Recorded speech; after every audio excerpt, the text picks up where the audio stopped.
Hello दोस्तों, good evening दोस्तों, नमस्कार। आप सभी का स्वागत है आज की क्लास में। आज की क्लास में हम करेंगे जीके जीएस का प्रैक्टिस सेट नंबर 12। इसमें हम इंपॉर्टेंट क्वेश्चन करेंगे, प्रीवियस ईयर के क्वेश्चन करेंगे, उनको हम डिटेल में देखेंगे इंपॉर्टेंट पॉइंट्स के साथ में। तो आइए स्टार्ट करते हैं बिना देरी किए हुए आज की क्लास। आज की क्लास का हमारा पहला क्वेश्चन है, केंद्र और राज्य सूची में वर्तमान में कितने विषय है। तो केंद्र और राज्य सूची है, इनमें वर्तमान में कितने कितने विषय है और ये कौन सी अनुसूची से संबंधित है। जल्दी से इसका आंसर कमेंट करके बताइए। केंद्र और राज्य सूची में वर्तमान में कितने विषय है। ऑप्शन आपके सामने है, आंसर क्या होगा इसका। इसका करेक्ट आंसर होगा बी, कितने हैं। केंद्रीय सूची में कितने हैं, 100 है, और राज्य सूची में कितने, 61 है। और 7वीं अनुसूची में किसके बारे में लिखा गया है, केंद्र और राज्य सरकारों के बीच शक्तियों के विभाजन से संबंधित जो अनुसूची है वो है 7वीं अनुसूची। और 7वीं अनुसूची में जो 3 प्रकार की सूचियां हैं वो देखिए इस प्रकार है। पहली है संघ सूची, राज्य सूची और समवर्ती सूची। ये 3 सूचियां हैं और इनमें कितने कितने विषय है वर्तमान में। देखिए केंद्र सूची में कुल कितने विषय है, 100 विषय है, पूछा जाता है एग्जाम में कितने हैं। राज्य सूची में कितने, 61 विषय हैं, और समवर्ती सूची में कितने हैं, 52 विषय है। ये आपको याद रखना है। केंद्र सूची में 100 है, राज्य सूची में 61 है, और समवर्ती सूची में 52 विषय है। और ये जो है कौन सी अनुसूची से संबंधित है, 7वीं अनुसूची से संबंधित है, जिसमें केंद्र और राज्य सरकारों के बीच शक्तियों के विभाजन से संबंध का उल्लेख किया गया है। तो ये आज का इंपॉर्टेंट क्वेश्चन था, आप इसको लिख लीजिए, नोट डाउन कर लीजिए। जितने भी अनुसूचियां हैं आपको सारी याद करनी है, सब इंपॉर्टेंट है, एग्जाम में पूछी जाती है। नेक्स्ट हमारा क्वेश्चन है, बताइए इसका आंसर क्या होगा। सेकेंड क्वेश्चन का आंसर बताइए जल्दी से। क्वेश्चन दे रखा है, बेरी बेरी रोग किस विटामिन की कमी के कारण होता है। तो बताइए कौन से विटामिन की कमी के कारण बेरी बेरी रोग होता है। तो इसका आंसर क्या होगा, vitamin A, vitamin B, vitamin C या विटामिन डी। तो आंसर क्या होगा, जल्दी से आंसर कमेंट कीजिए। बेरी बेरी रोग है वो किस विटामिन की कमी के कारण होता है। आंसर क्या होगा, ये होता है विटामिन बी की कमी के कारण। और इसका रासायनिक नाम क्या है, विटामिन बी का रासायनिक नाम क्या है, जल्दी से कमेंट करके बताइए। विटामिन बी का रासायनिक नाम है थायमीन। क्या है, थायमीन इसका रासायनिक नाम है। और विटामिन बी के जितने भी रूप है उनको संयुक्त रूप से क्या कहा जाता है, इसको विटामिन बी कॉम्प्लेक्स कहा जाता है। विटामिन बी के जो सभी रूप है उनको संयुक्त रूप से विटामिन बी कॉम्प्लेक्स कहा जाता है। और इसका रासायनिक नाम क्या है, विटामिन बी का, इसका नाम है थायमीन, इसका रासायनिक नाम है, इंपॉर्टेंट है। इसके अलावा विटामिन शब्द का नामांकन किसने दिया था, या विटामिन का नाम है वो किसने दिया था, ये दिया था काश्मीर फंक ने विटामिन का नाम दिया था। और इसकी खोज किसने की थी, ये की थी सर एफ.जी. हॉपकिंस ने। किन्होंने, हॉपकिंस ने जो है विटामिन की खोज की थी, कब की थी, 1912 में की थी। इंपॉर्टेंट है, नाम किसने दिया और खोज किसने की, दोनों अलग अलग क्वेश्चन बनते हैं। और अब ये बताइए कि जल में घुलनशील कौन कौन से विटामिन है, ये भी क्वेश्चन पूछा जाता है। तो विटामिन है जो जल में घुलनशील है वो 2 है, विटामिन बी और सी है, ये जल में घुलनशील है। इसके अलावा वसा में घुलनशील कौन कौन से है, ये देखिए बी और सी के अलावा जितने भी विटामिन है वो वसा में घुलनशील है। देखिए विटामिन ए, डी, ई और के ये है वसा में घुलनशील। और जल में कौन से, बी और सी विटामिन है, ये जल में घुलनशील है। ये सारे पॉइंट इंपॉर्टेंट है, कुछ भी छूटना नहीं है। नाम किसने दिया, खोज किसने की, जल में घुलनशील और वसा में घुलनशील। ये क्वेश्चन पूछे जाते हैं एग्जाम में, लिख लीजिए इसको, राइट डाउन कर लीजिए, इंपॉर्टेंट क्वेश्चन है ये। नेक्स्ट क्वेश्चन है दर्रा। तो नाथुला दर्रा कहाँ स्थित है, बताइए नाथुला दर्रा कहाँ स्थित है, कौन से राज्य में कौन से दर्रा है। इस पे एक अलग से क्लास हमने अपलोड की है, उसमें सारे दर्रे जितने भी राज्यों के हैं, सारे दर्रे हैं वो हमने वहां करवाए हैं। तो आप वो क्लास एक बार देख लीजिए। और ये बताइए कि नाथुला दर्रा है वो कहाँ स्थित है। ऑप्शन आपके सामने है, तो इसका आंसर जल्दी से कमेंट कीजिए। नाथुला दर्रा कहाँ स्थित है, ए सिक्किम, बी अरुणाचल प्रदेश, सी मिजोरम और डी कर्नाटक। तो नाथुला दर्रा है वह कहाँ पर है? जल्दी से आंसर बताइए, कहाँ पर है? ये है सिक्किम में। कहाँ पर है? सिक्किम में है नाथुला दर्रा। इसके अलावा सिक्किम के और प्रमुख दर्रे कौन से हैं? देखिए, नाथुला दर्रा और जेलेपला दर्रा। कौन सा है? जेलेपला। ला को ही दर्रा कहा जाता है। दर्रा या ला इक्वल है, ला को ही दर्रा कहा जाता है, तो ये जेलेपला या जेलेप दर्रा। तो नाथुला दर्रा है वो किनको जोड़ता है? ये सिक्किम को तिब्बत से जोड़ता है। तो एग्जाम में ये भी पूछा जाता है, सिक्किम को तिब्बत से कौन सा दर्रा जोड़ता है? तो ऑप्शन में आपके जो भी दिया रहेगा उससे देख के बताना कि सिक्किम को तिब्बत से कौन सा जोड़ता है। ये नाथुला दर्रा जोड़ता है। और एग्जाम में ये पूछा गया है कि सिक्किम को तिब्बत के लहासा से कौन सा दर्रा जोड़ता है? कहाँ के? तिब्बत के लहासा से सिक्किम को कौन सा दर्रा जोड़ता है? तो ये जेलेपला दर्रा जोड़ता है। ये एग्जाम में पूछा गया क्वेश्चन है, इंपॉर्टेंट क्वेश्चन है। तो ये आप दोनों याद रखिए, सिक्किम के जो दो प्रमुख दर्रे नाथुला और जेलेपला, ये किन किन को जोड़ते हैं? नाथुला दर्रा है सिक्किम को तिब्बत से जोड़ता है, और जेलेपला है ये सिक्किम को तिब्बत से जोड़ता है, लेकिन तिब्बत के लहासा से ये जोड़ता है। ये एग्जाम में पूछा गया है, तिब्बत के लहासा से सिक्किम को कौन सा दर्रा जोड़ता है? तो ये जेलेपला दर्रा जोड़ता है। नेक्स्ट क्वेश्चन करते हैं, इसका आंसर बताइए। क्वेश्चन देखिए क्या है। क्वेश्चन है, 1939 में भारतीय राष्ट्रीय कांग्रेस के अध्यक्ष पद के चुनाव के लिए महात्मा गांधी ने सुभाष चंद्र बोस के विरुद्ध किस उम्मीदवार का समर्थन किया? तो महात्मा गांधी ने किस उम्मीदवार को किसके विरुद्ध? सुभाष चंद्र बोस के विरुद्ध में खड़ा किया था, या किनका इन्होंने समर्थन किया था महात्मा गांधी ने? तो ऑप्शन आपके सामने है, सी राजगोपालाचारी, और बी है पी सीतारमैया, सी है राधा कृष्णन, और डी है जवाहरलाल नेहरू। तो महात्मा गांधी ने किनका समर्थन किया था? तो किनका किया था इन्होंने? कौन सा था? 1939 में जो भारतीय राष्ट्रीय कांग्रेस के लिए चुनाव हुआ था उनके अध्यक्ष के लिए, तो उसमें है महात्मा गांधी ने किसको खड़ा किया था? किसके विरुद्ध में? सुभाष चंद्र बोस के विरुद्ध में। तो इसका आंसर क्या होगा? ये पी सीतारमैया को इन्होंने खड़ा किया था सुभाष चंद्र बोस के विरुद्ध में। और इसका चुनाव ये कौन जीते थे? ये सुभाष चंद्र बोस जीते थे, जिससे गांधी जी को अच्छा नहीं लगा, तो इन्होंने सुभाष चंद्र बोस ने अपना इस्तीफा दे दिया था। और 1939 में उन्होंने फिर फॉरवर्ड ब्लॉक का गठन किया। तो फॉरवर्ड ब्लॉक का गठन किसने किया है, कब किया है, ये क्वेश्चन पूछे जाते हैं। तो किन्होंने किया फॉरवर्ड ब्लॉक का गठन? ये किया था सुभाष चंद्र बोस ने। चुनाव जीत गए थे, लेकिन इन्होंने इस्तीफा दे दिया 1939 का। उसके बाद में इन्होंने फॉरवर्ड ब्लॉक का गठन किया, कब? 1939 में। इंपॉर्टेंट पॉइंट है सारे, नोट डाउन कर लीजिए इनको। नेक्स्ट क्वेश्चन की ओर बढ़ते हैं, इसका आंसर बताइए। क्वेश्चन पूछा जाता है एग्जाम में, शुक्र ग्रह चमकीला सफेद और गुलाबी किस कारण दिखाई देता है? तो आंसर जल्दी से कमेंट कीजिए। शुक्र ग्रह है वो चमकीला सफेद और गुलाबी किस कारण दिखाई देता है? ऑप्शन है मीथेन के कारण, बी सल्फ्यूरिक एसिड, CN2 और डी SO2। तो किसके कारण जो है शुक्र ग्रह वो चमकीला सफेद और गुलाबी दिखाई देता है? तो इसका आंसर क्या होगा? ये दिखाई देता है सल्फ्यूरिक एसिड के कारण। किसके कारण दिखाई देता है? सल्फ्यूरिक एसिड के कारण।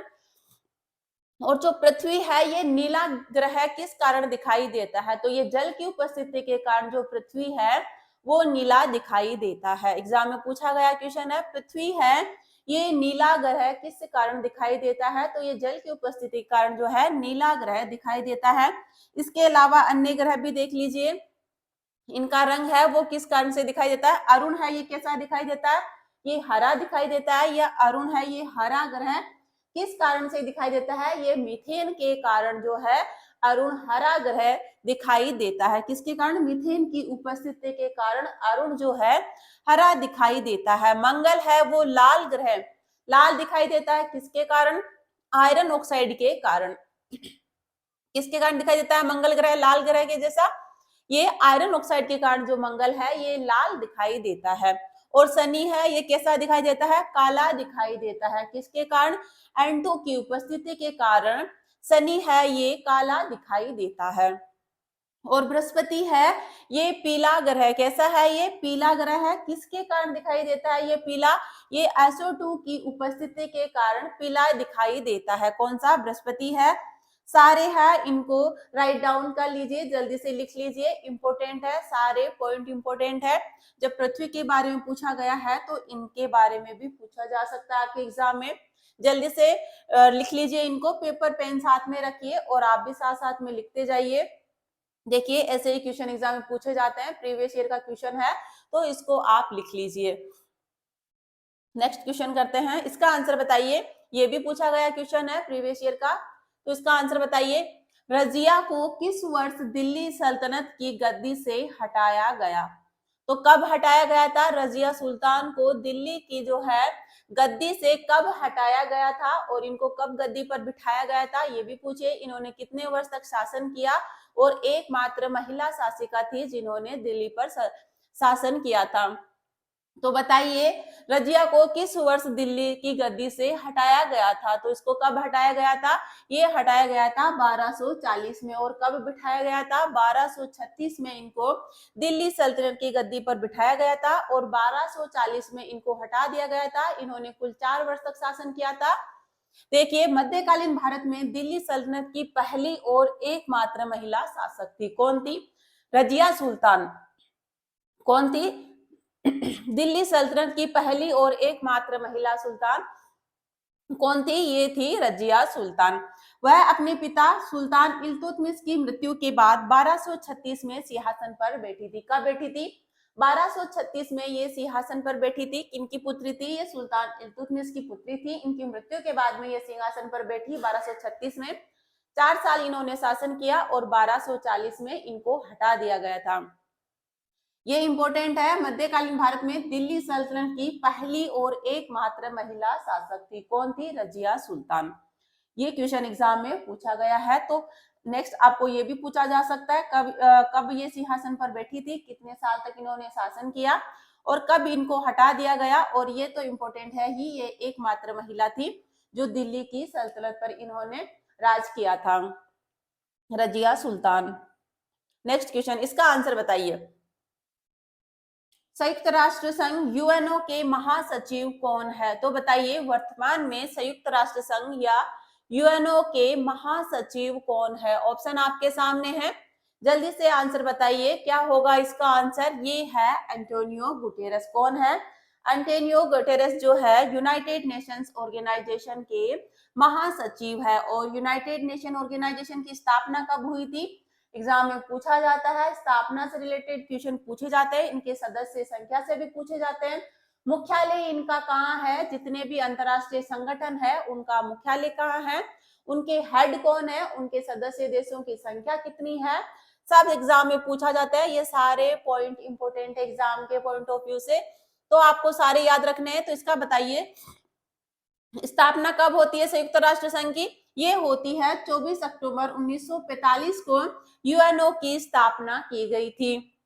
और इसका मुख्यालय कहाँ है? ये न्यूयॉर्क अमेरिका में यूएनओ का जो है मुख्यालय है। और इसमें वर्तमान में सदस्य संख्या कितनी है? कितने देश इसके सदस्य है? ये 193 इसके सदस्य देशों की संख्या है। नवीनतम कौन सा है? यह 193वां जो सदस्य देश है वह कौन सा है? वो है दक्षिणी सूडान। कौन सा है नवीनतम? ये दक्षिणी सूडान है जो 193वां सदस्य देश है। इसकी फुल फॉर्म देख लीजिए, यूनाइटेड नेशंस ऑर्गेनाइजेशन जो है यूएनओ की फुल फॉर्म होती है। और इसका उद्देश्य क्या है? विश्व शांति एवं सुरक्षा बनाए रखना यूएनओ का उद्देश्य है। उद्देश्य भी एग्जाम में पूछा जा सकता है। तो क्या है? विश्व में शांति एवं सुरक्षा बनाए रखना इसका उद्देश्य है। यूएनओ दिवस कब मनाया जाता है? 24 अक्टूबर को इसकी स्थापना हुई, तो इसी दिन को यूएनओ दिवस के रूप में मनाया जाता है। कब? 24 अक्टूबर को। ये इंपॉर्टेंट है, डे पूछा जाता है। भारत इसका सदस्य देश है, वह कब से है? ये है 1945 से। जब से इसकी स्थापना हुई है तब से ही ये भारत इसका सदस्य देश है। यूनाइटेड नेशन ऑर्गेनाइजेशन का भारत जो है 1945 से सदस्य है। नेक्स्ट क्वेश्चन करते हैं, इसका आंसर बताइए। निम्नलिखित में से हड़प्पा सभ्यता का सर्वप्रथम खोजकर्ता कौन था? तो हड़प्पा सभ्यता का सर्वप्रथम खोजकर्ता कौन था या हड़प्पा सभ्यता की खोज किन्होंने की थी? ऑप्शन आपके सामने है, जल्दी से आंसर बताइए। ए है सर जॉन मार्शल, बी है आर डी बनर्जी, सी है ए कनिघम और डी है दयाराम साहनी। तो हड़प्पा सभ्यता की खोज किन्होंने की थी और कब की थी? आंसर बताइए जल्दी से, इसका आंसर क्या होगा? ये दयाराम साहनी ने हड़प्पा सभ्यता की खोज की थी। कब की थी? 1921 में दयाराम साहनी ने हड़प्पा सभ्यता की खोज की थी। हड़प्पा सभ्यता, जो हड़प्पा है ये कौन सी नदी के तट पर है? ये रावी नदी के तट पर है। कहाँ है? रावी नदी के तट पर है, जो कि वर्तमान में पाकिस्तान के पंजाब प्रांत में है। कहाँ है? ये पाकिस्तान में है। मोहनजोदड़ो की खोज किसने की थी? ये भी पूछा जाता है, दोनों पॉइंट इंपोर्टेंट है। मोहनजोदड़ो की थी राखल दास बनर्जी ने। कब की थी? 1922 में। मोहनजोदड़ो क्या कहा जाता है? मृतकों का टीला भी कहा जाता है। किसको? मोहनजोदड़ो को मृतकों का टीला भी कहा जाता है। राखल दास बनर्जी ने 1922 में मोहनजोदड़ो की खोज की थी। और हड़प्पा सभ्यता या हड़प्पा की खोज किसने की थी? दयाराम साहनी ने 1921 में की थी। और हड़प्पा है ये रावी नदी के तट पर है। नेक्स्ट, इसका आंसर बताइए, बक्सर का युद्ध कब हुआ था? तो कब हुआ था बक्सर का युद्ध? बताइए जल्दी से, इसका आंसर क्या होगा? इंपॉर्टेंट है, जितने भी युद्ध है वो सारे आपको याद रखने हैं, कोई सा भी एग्जाम में पूछा जा सकता है। युद्ध पे भी हमने जितने भी इंपॉर्टेंट युद्ध है उन पे एक अलग से क्लास बनाई है, आप वो देख सकते हैं। तो बताइए बक्सर का युद्ध कब हुआ था? तो इसका आंसर क्या है? ये 1764 में बक्सर का युद्ध हुआ था। और 1757 में कौन सा हुआ था? ये प्लासी का युद्ध हुआ था। तो बक्सर का युद्ध कब हुआ था? 1764 में हुआ था। किन के बीच में हुआ था? किन के बीच में हुआ था? देखिए, ईस्ट इंडिया कंपनी के हेक्टर मुनरो। कौन थे ईस्ट इंडिया कंपनी की तरफ से? हेक्टर मुनरो थे। और बंगाल के नवाब मीर कासिम। कौन थे बंगाल के नवाब उस टाइम पे? मीर कासिम थे। अवध के नवाब सुजाउदौला। कौन थे अवध के नवाब? ये थे सुजाउदौला। लिख लीजिए, इंपोर्टेंट है। बंगाल के नवाब मीर कासिम थे। अवध के नवाब जो है सुजाउदौला। और मुगल शासक कौन था? शाह आलम द्वितीय की संगठित सेनाओं के बीच में ये युद्ध लड़ा गया था। और इसमें विजय है वो किसकी होती है? ईस्ट इंडिया कंपनी की होती है।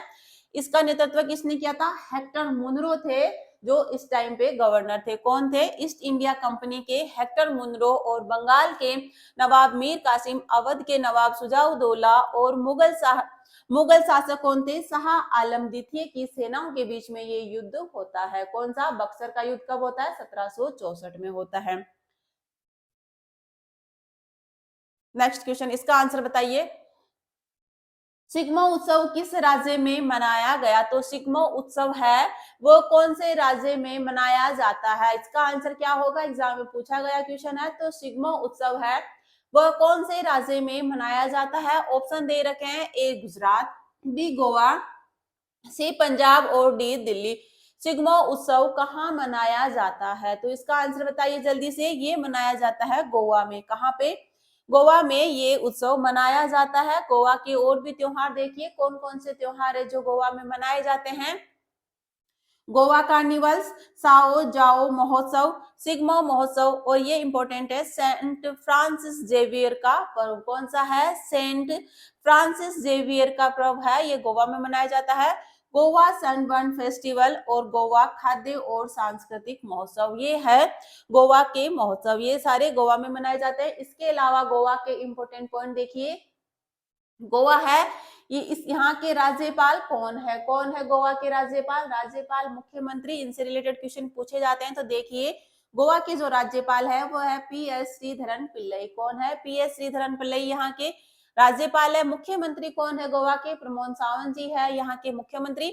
स्थापना दिवस, स्थापना कब हुई थी गोवा की? इसका आंसर बताइए। ये हुई थी 30 मई 1987 को। लोकसभा सीट कितनी है गोवा की? 2 है। राज्यसभा सीट कितनी है? 1 है। और विधानसभा सीट कितनी है गोवा में? ये 40 है। और कौन सी पार्टी यहाँ पे कार्यरत है? भारतीय जनता पार्टी गोवा में कार्यरत है। ये गोवा के इंपॉर्टेंट पॉइंट है, इन्हीं से एग्जाम में पूछा जाता है। तो ये आज की हमारी क्लास थी। आपको ये क्लास कैसी लगी कमेंट करके जरूर बताइए। अपना स्कोर भी बताइए कि आपने कितने क्वेश्चन सही किए हैं। और आप हमको कोई सजेशन देना चाहे तो दे सकते हो। क्लास को लास्ट तक देखने के लिए धन्यवाद। हमारी क्लासों से जुड़िए। ये सीरीज हम एसएससी के एग्जाम तक, एसएसजीडी का जो एग्जाम होने वाला है वहां तक इसको कंटिन्यू करेंगे। तो क्लास को लास्ट तक देखने के लिए धन्यवाद।